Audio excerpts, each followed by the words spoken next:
Hello, my name is Father Joe Matern. I'm the founder director of the Casa Esther Catholic Worker House in Green Bay Diocese. And today we have a special presentation with respect to the upcoming election and around the subject of immigration. So with the election around the bend, we need additional information on immigration issues. So our immigration working group from the Association of Roman Catholic Priests in the United States, AUSCP, is offering this webinar presenting Ruben Garcia, who has been administering the Annunciation House in El Paso, Texas. This center provides housing and food for people who have recently crossed the border at this very busy crossing. Ruben is well known for his service to the immigrants and the refugees. He hears many personal stories and knows firsthand the present situation at the border. This webinar is trustworthy fact sheet for all. So the Annunciation House has been a target recently for those who are against almost any type of immigration. The house almost had to close down. So we now present Ruben Garcia, who will give us a picture of Annunciation House and talk about immigration as it approaches the election time. Ruben, welcome to this presentation. Thank you very much, Father Joe. I appreciate so much your invitation to be able to address, the Association of Catholic Priests in the United States, and especially so grateful to be able to speak about, the topic of immigration and the work that Annunciation House has been doing. I'd like to start off by introducing you to Annunciation House. There may be many individuals who are viewing this webinar who may not be familiar with Annunciation House. It's been in existence for almost 47 years. We opened up on the 3rd of February of 1978. And it was started by a group of 5 young adults who were primarily looking to spend part of their lives doing something that they felt had greater depth and sense of purpose and meaning for them. And so the second floor of what was this old building that at that time belonged to the Catholic Diocese of El Paso, and the bishop was gracious enough, at that time it was Bishop Metzger.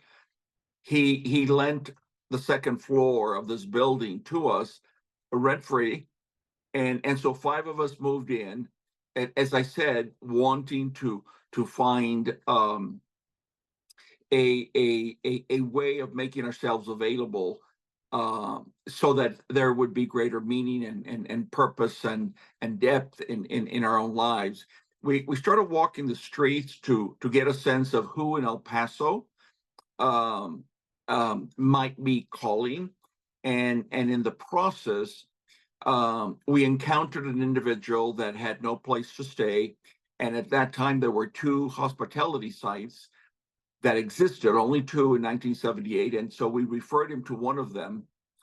But then later on he came back and he said, "Where you sent me, they will not help me." And we were confused.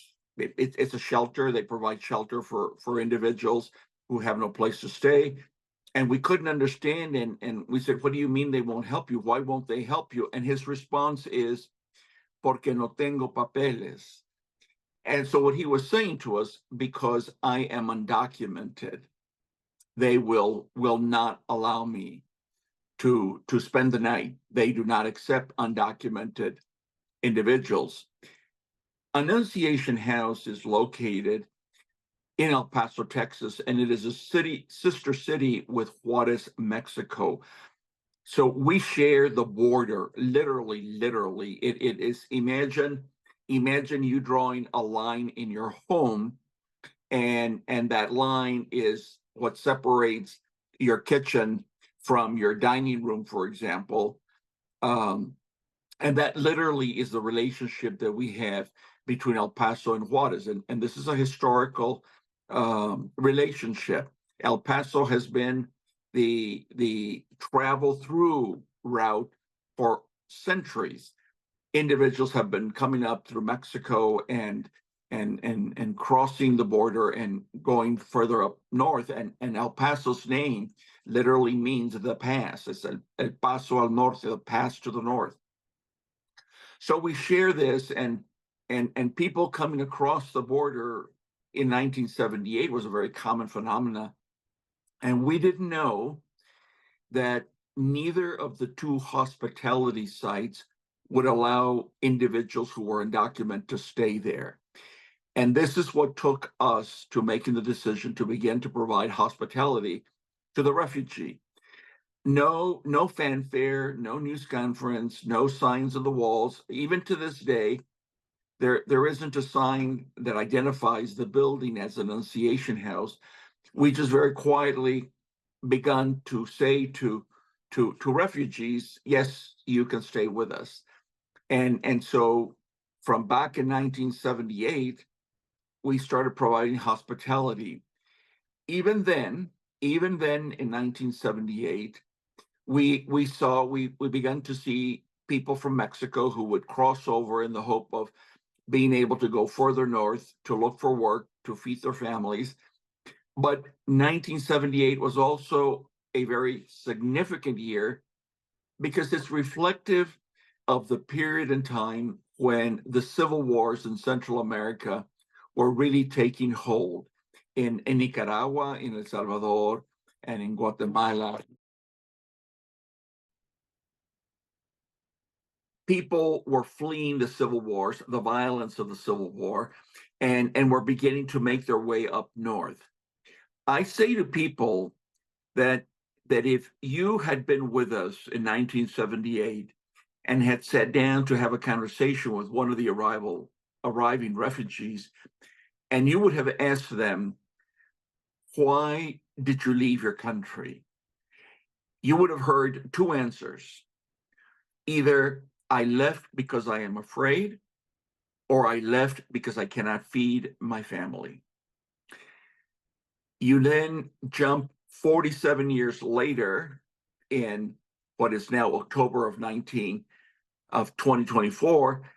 If you come to one of our hospitality sites and you sit down with one of the refugees, and today that refugee could still be from Mexico, but they could also be from Ecuador, they could be from Colombia, they could be from Venezuela, they could be from Central America. And if you ask them, why did you leave your country? You're going to discover that the response continues to basically be the same response.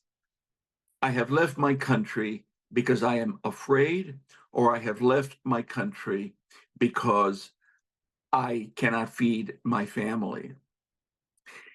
The reasons that people flee their country, and this is not true for only us who live here in the Americas and in this Western hemisphere. It really is true of refugees throughout the world.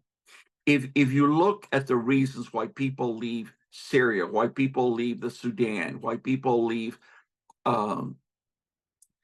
countries that are in either in great poverty or are in war, the reason basically remains the same. I am afraid, or I can't feed my family. And I think all of us are aware that there are very many areas in the world today that are having to deal with tragic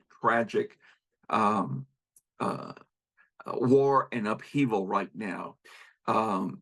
For as an example, I was listening to the foreign minister of Poland, who was speaking about the country of Poland responding to the number of refugees that have fled Ukraine, for example.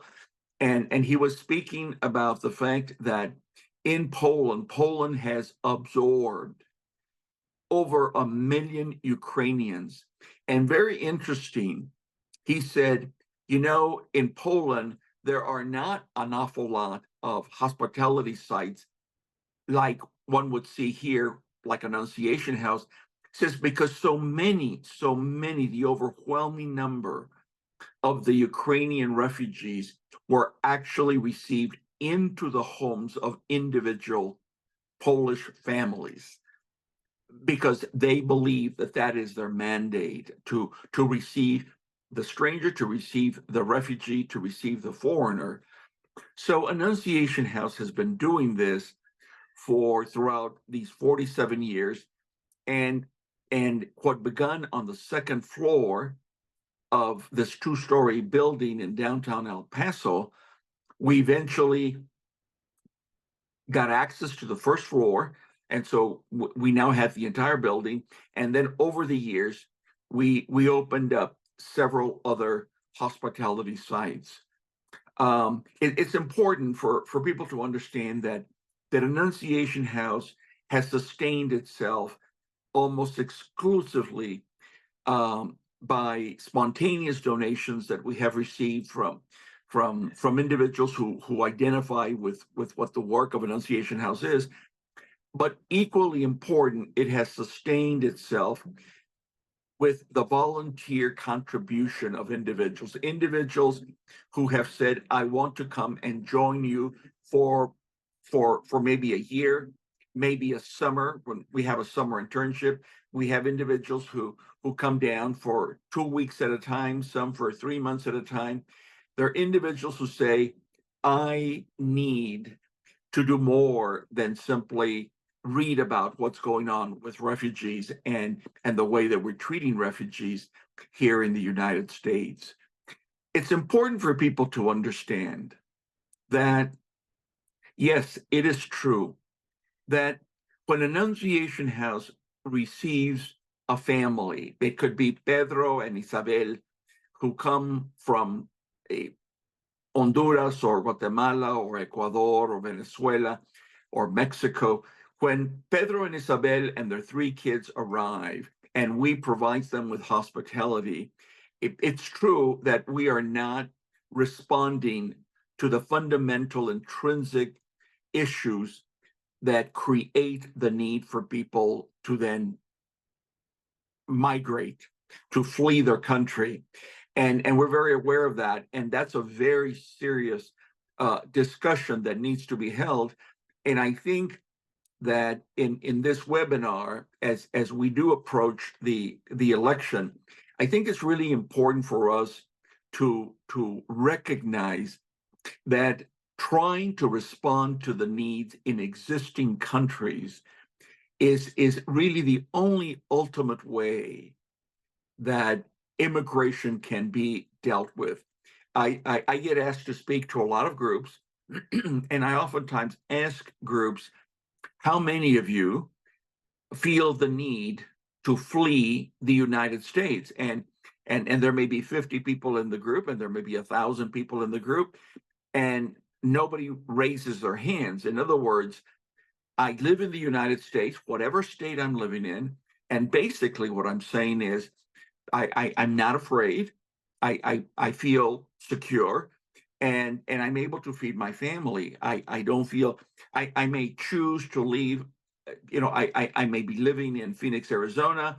I find a really good job in Kansas City, Missouri, and I may relocate, but that isn't done out of fear or an inability to feed our family. That's done for the ability of continuing to grow economically. So it is a really serious issue, and it's really important for us to acknowledge that by disparaging, by denigrating refugees, we aren't going to make better. By pushing people out, we don't solve, we don't participate in bringing about better conditions that would lead to people not fleeing their country. I've been with Annunciation House. I helped to start Annunciation House, and I've been doing this now for 47 years. And in those 47 years, I would estimate that with all of our different houses, the number of refugees that have passed through our houses number in well over 1 million that have passed through our houses of hospitality. I can't remember ever meeting someone who said to me that if the conditions were correct, that they would not prefer to go back to their country, that their preference is not to leave their country. Most of us have a very difficult time imagining what it would be like to pack our things. And really, when you're a refugee, you don't pack, you simply flee. It's very difficult for us to imagine leaving, fleeing, and then finding yourself in a new world where you don't understand how it works, you don't understand the language, you don't understand the culture, you have no one to receive you, you're out on the street, you've got your children.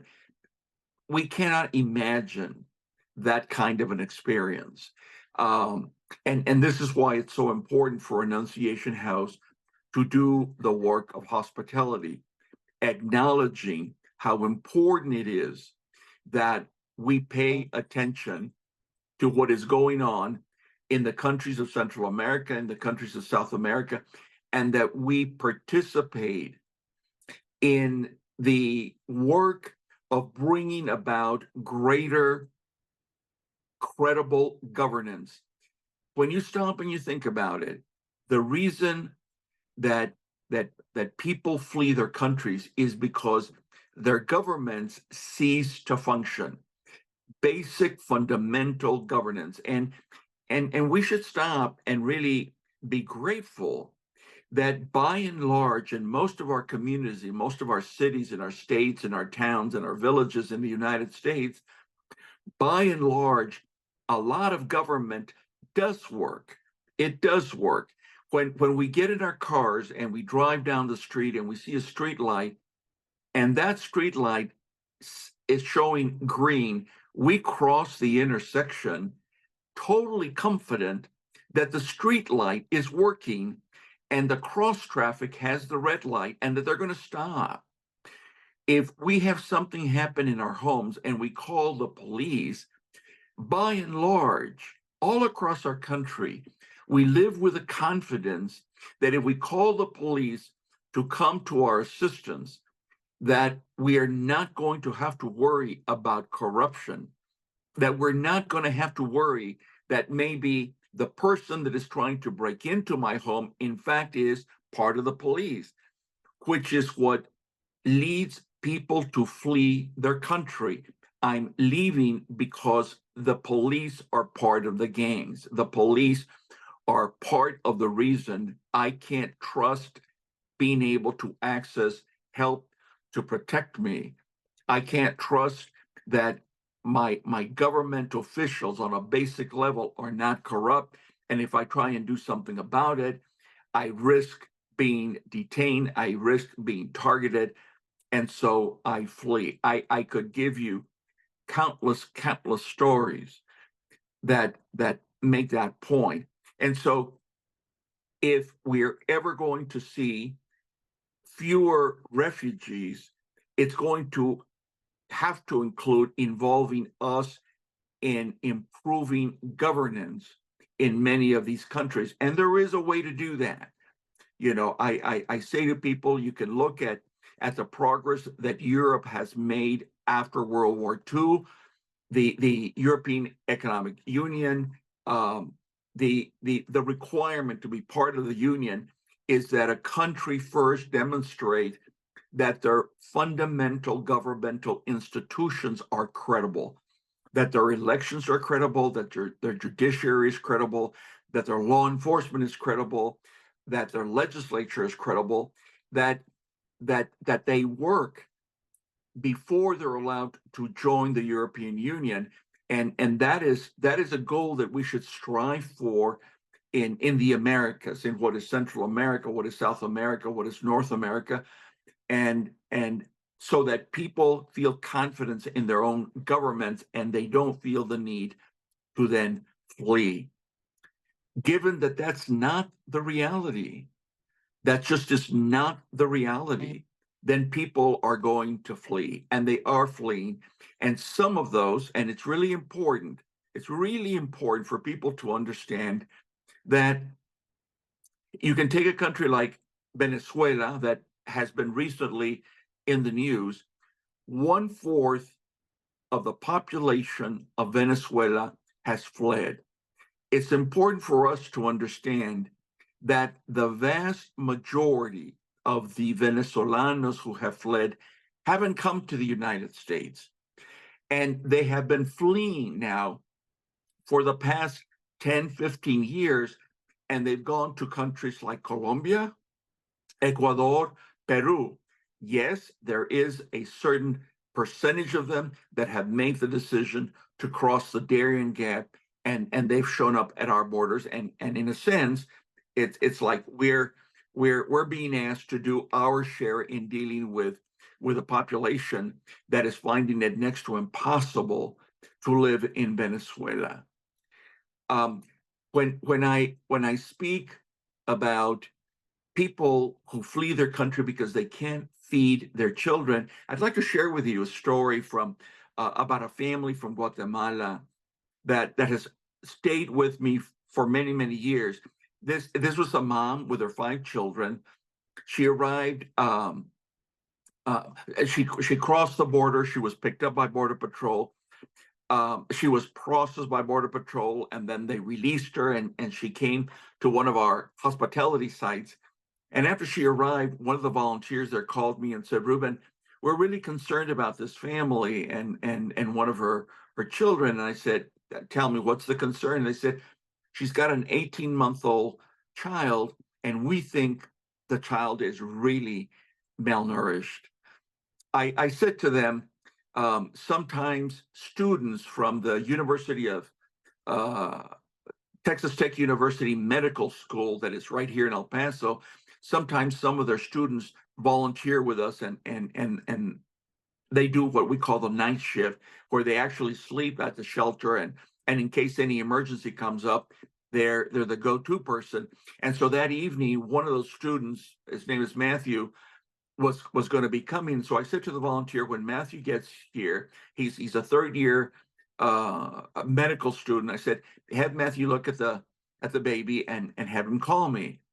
So a couple of hours later, Matthew calls me, and I said, "Matthew, what do we have?"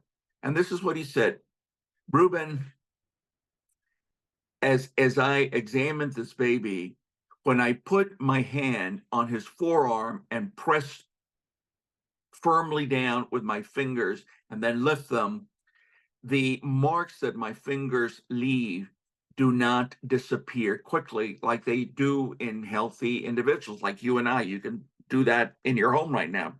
Press down with your fingers on your forearm, and you'll see that when you lift up your hand, the marks are there, but they very quickly disappear. When you're malnourished, they don't disappear." So he said, when I press down, the marks don't disappear. When the baby falls asleep, because the malnourishment has already started causing the eyeballs in this baby's face to begin to protrude, the eyelids, when he falls asleep, are not able to cover the eyeball anymore. His stomach is now distended. When I run my hand over his head, his hair comes off in globs. He said, "Ruben, this baby is severely malnourished." So I said to Matthew, "Let's take this baby to University Medical Center, where the baby was taken, and he was admitted, and he stayed there for 2 weeks, where they basically started to respond to the lack of food and feeding him, etc." Poverty is not a basis for asylum. At the same time, this mom and her 5 children, the only hope that's available for them is to possibly win an asylum case. But poverty isn't the basis. It's not one of the 5 bases for being able to gain asylum. So down the line, when she comes before an immigration judge, as much as it may break that immigration judge's heart to say to her, under the law, I cannot give you asylum and I'm going to have to order you deported. You and I both know that when that mom arrives back in Guatemala, the chances are pretty high that one or more of her children are going to die because of the severe poverty and the inability of this mom to feed her children. This is not just a one type case. This is pervasive in different countries south of us. And so then this brings us to this particular moment where we find ourselves having to consider how it is that we are look and think about our elections and the rhetoric that is part of the elections today, where immigration has become a topic, but it's become a topic in a terrible way.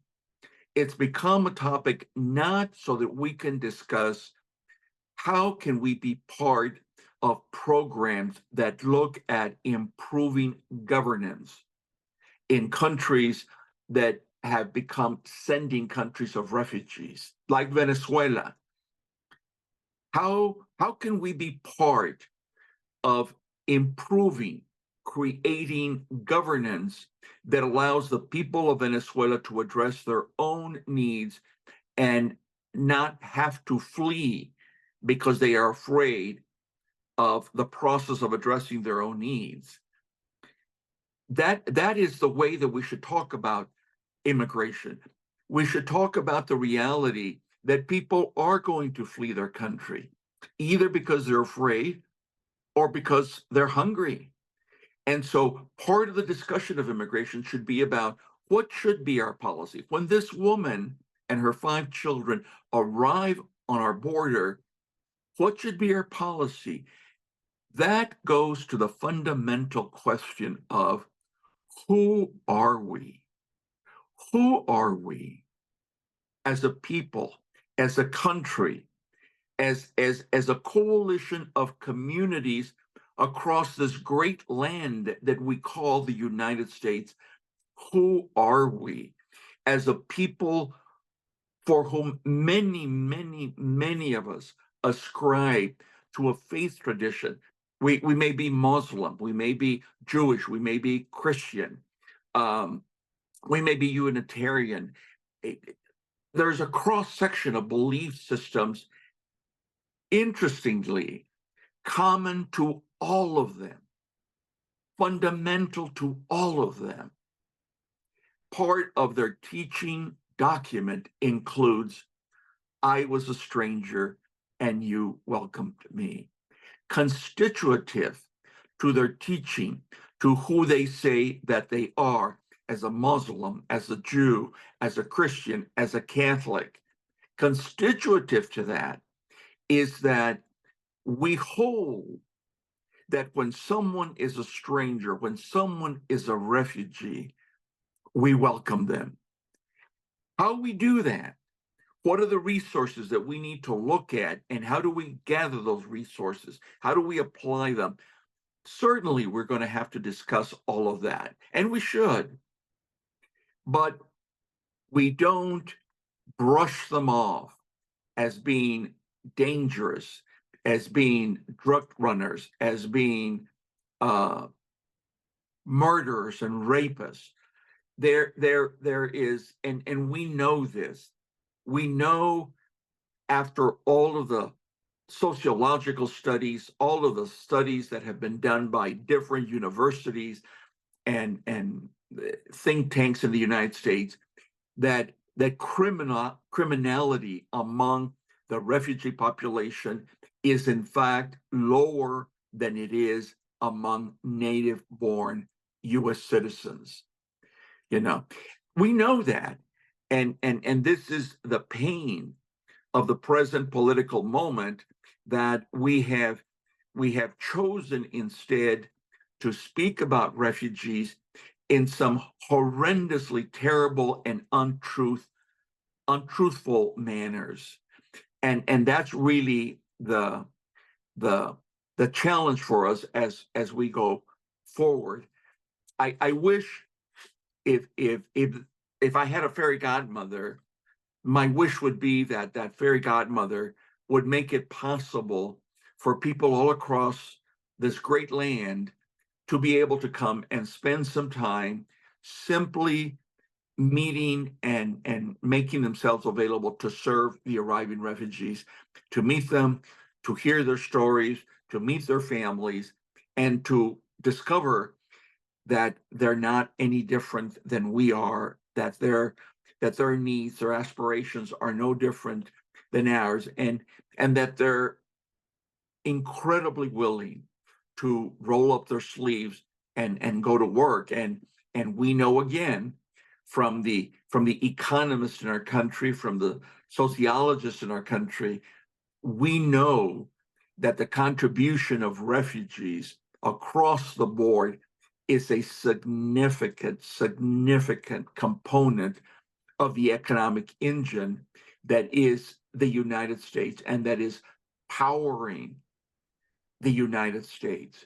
I think that it's important for us to realize that in order for our economy and the economy of all developed countries across the world, that they depend on being able to keep stable populations. If you all have seen news stories of cities in the Midwest, for example, that have seen so many of their citizens leave in search of employment in other areas, and the population of cities has gone down to where some cities are slowly approaching going out of extinction, no longer existing. Some of those cities have started inviting arriving refugees to relocate to their cities. In the middle of all of this terrible vitriolic talk and reference to refugees, they've started inviting them to come and help populate their cities and work in the jobs that are available to try and bring back to life cities. We most recently saw an example of that in Springfield, Ohio, that had become the symbol of this immigration discussion in a horrendous manner, because a good number of refugees from Haiti, all of whom who have temporary protective status, and it's important for people to understand that if I am a refugee and I am granted protective status, that gives me legality in the United States. As a result of getting temporary protective status, understand that my fingerprints are going to be taken, and they're going to be run against an incredibly powerful database. It is a database that includes the FBI, it includes immigration, it includes the Department of Homeland Security, it includes Interpol, it includes a connection to the criminal database of my home country to make sure that there's no criminality. That's part of the vetting process that immigration does with all arriving refugees. So if I'm granted temporary protective status, I have been vetted that way. And I have been found not to have any criminality in my background. I'm given an employment authorization card that allows me to get a Social Security card, and I can now work legally in the United States because I have this temporary legal status. So I'm not illegal, and I've been vetted. I have been when I've spoken to groups of pastors and I've explained to them this vetting process that all refugees that are arriving who are processed by immigration go through, I ask the pastors on a Sunday, tell me, what do you think in your congregation if you invited the FBI to come and run all of the members of your congregation through that vetting process? I wonder what you would discover about the people in your congregation. Might you discover that native born citizens might have some criminality in their background that you're totally unaware of? That's not what happens with the refugees because they are vetted through this fingerprinting process. And so Springfield is simply an example of how refugees can help revitalize our communities in a good way. So the work of Annunciation House continues, and unfortunately, the Attorney General of the state of Texas decided earlier in the year that he wanted to shut down Annunciation House, calling it a stash house, calling it an organization that smuggles and traffics people because we give them hospitality. The Attorney General doesn't like that Annunciation House gives hospitality to refugees, that we live out the gospel call. And this is an incredibly serious thing.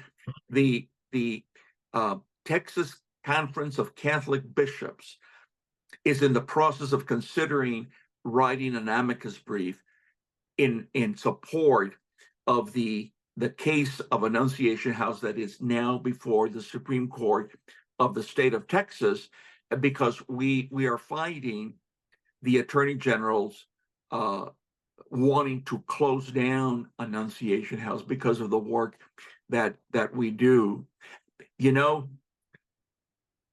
Part of what has happened over the past several years is these 30-foot walls, metal walls, barriers have been built in sections of the border between Mexico and the United States, and in some parts right here in El Paso.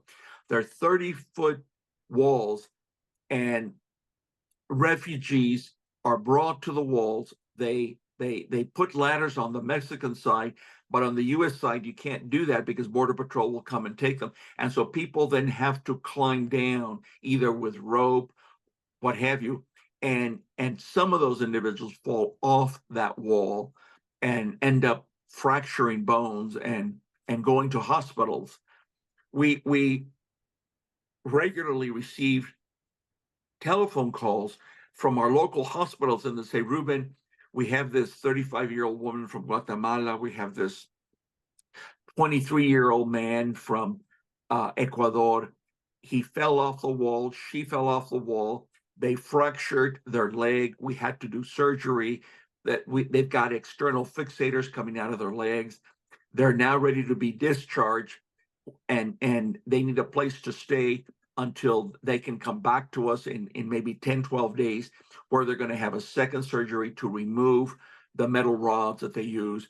It can be someone who fractured their hip, someone who fractured their ankle, someone who fractured their back. And so the hospitals discharge them and they come to us.